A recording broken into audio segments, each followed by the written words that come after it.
Well, thanks so much for being with us here on KREM 2 News at noon. Right now, we are tracking breaking news. House members are voting to impeach President Trump. The House is expected to vote to impeach the president, and the voting began right at the top of the hour, and it is expected to last about an hour.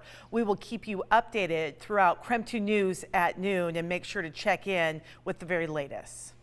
Of course, the big story back here at home is this morning's windstorm. Taking a look outside here at the noon hour, the wind still whistling today across the inland northwest. Right now, thousands of homes are without power.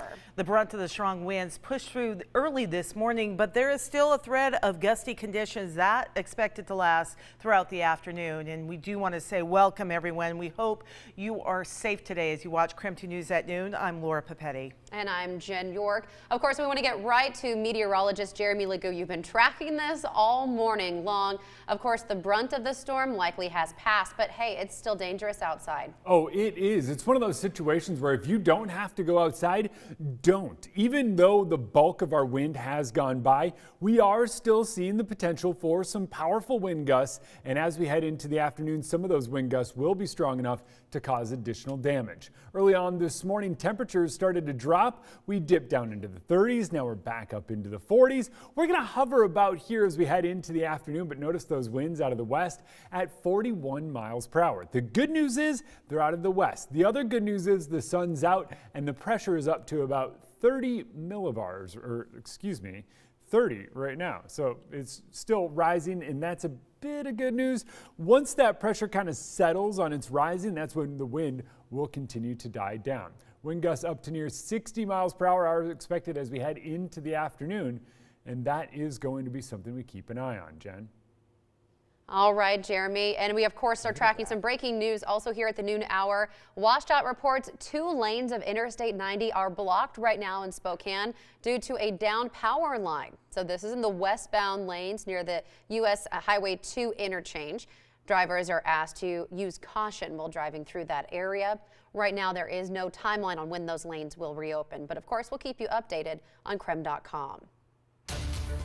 Also, Spokane Fire says at least 1 person died in today's windstorm. They say a tree fell on a car, killing the woman inside. It happened this morning near 27th and Post. Spokane Police major crimes detectives were called to the scene. Authorities say to expect that area to be closed for some time. He is also recovering today after a tree slammed through a roof and trapped her in bed this morning near 63rd and Helena on the South Hill. And that's where we find KREM 2's Tim Pham. He is there live. And Tim, what information do you have for us at this hour? Well, Laura, I can tell you that I just spoke to the son of the woman who was trapped inside her bedroom, and he tells me that his mom is doing okay. So let's start there. That is the good news. But I do have to show you this. It honestly just gives me the chills just to show you this photo. This photo shows what happened. A tree came crashing down and went dead center in between his mom and his dad. And luckily, his mom was able to get out. But you can see that tree branch went right into the middle of their bed in their bedroom, and she is okay right now. This storm, you guys, was no joke. This tree snapped and went straight down into their bedroom, and we are just so glad that they are okay. But this was a very close call. He tells me that he heard a loud crash in the middle of the night, got up, and then went to his parents' bedroom, which is in this back corner here. You can hear the chainsaws. Crews are now working to remove that tree, but he said once he got into his mom and dad's bedroom, he pulled up the cover and thought he had almost lost his mom. Take a listen to what else he had to say about what happened. I was right, so I'm in the basement, like right below their room, so I heard it, and at first I thought the screams I heard, I'd never heard my dad react like that to anything, so I obviously thought the worst, so I sprinted upstairs and I saw the tree.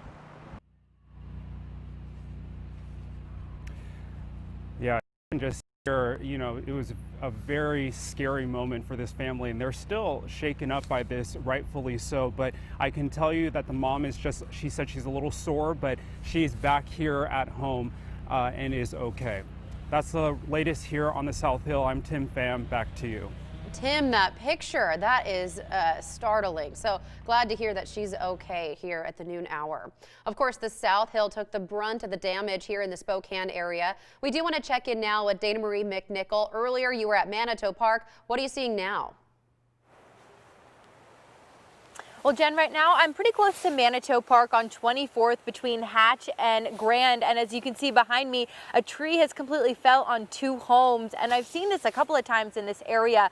Another tree smashing 2 cars. I'm going to get out of the way so you guys can get a better look at what I'm seeing. But if you see, the tree is completely inside the house, also reaching towards the other side of the house as well. So the damage really does extend from homes to the middle of the street here in the South Hill area. Now, I can tell you that what I'm feeling right now isn't as powerful as what I felt earlier today. It's definitely still windy, but those gusts don't kind of push you off your feet. It was alarming earlier this morning, but I haven't seen the people living in this home this afternoon outside just yet, but I did speak with someone earlier that said when the tree fell on the power line, the night light just lit up. It looked like it was on fire. Nothing did catch on fire, thankfully, but people are still looking to have that recovery effort and make sure everything's cleared out right now. Reporting live on the South Hill, I'm Dana Marie McNichol. I'll send it back to you. All right, Dana Marie, thank you so much. Of course, more than 100,000 homes are without power today from this storm. Outages are reported at all major power companies. That includes Avista, Inland Power and Light, Kootenai Electric, and Vera Water and Power. Right now, there's no estimate for when power will be fully restored.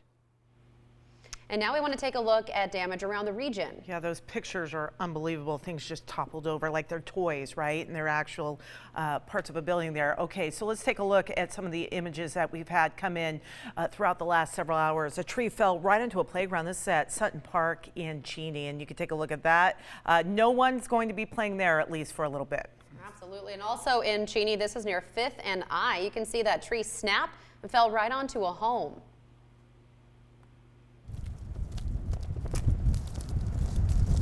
All right, you can still hear that wind whipping out there at this hour right now. This was a little bit earlier where 2 trees fell in front of Showalter Hall. This is on Eastern's campus. Classes canceled today. And just a note, not safe to walk around campus. Staff did put up some tape, as you can say, in the affected areas, but really just better not to walk anywhere right now if you can avoid it.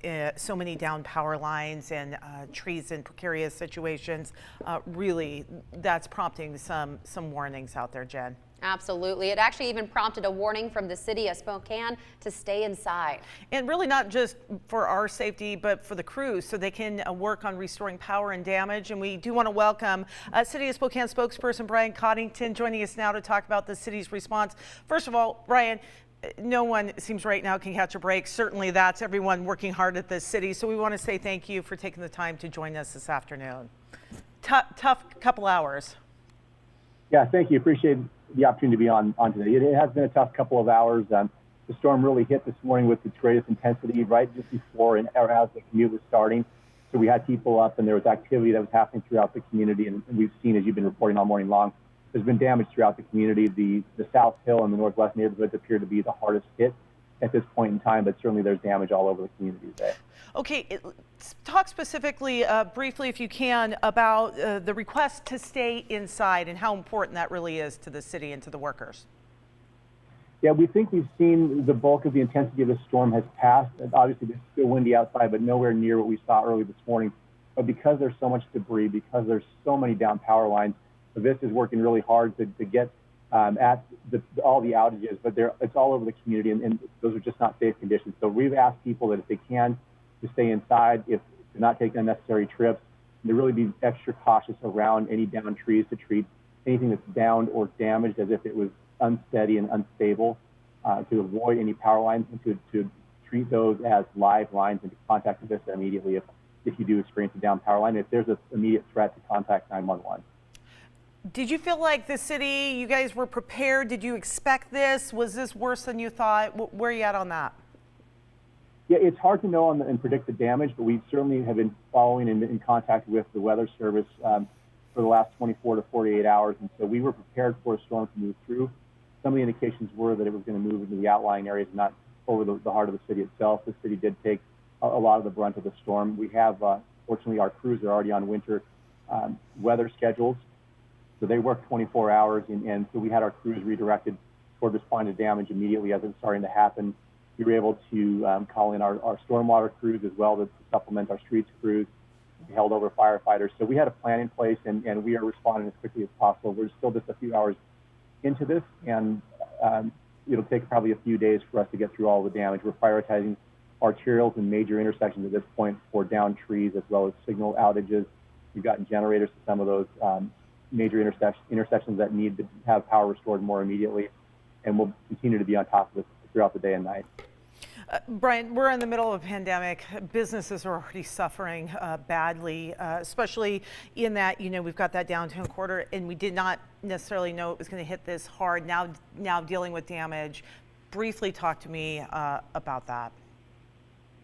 Yeah, it's just one thing on top of another, and we were just, in fact, yesterday having a conversation with several business leaders in town about how we kind of redirect in the thinking and re-energize some of the business community around ideas and things that we can do to get us going again, and then we have a step back overnight.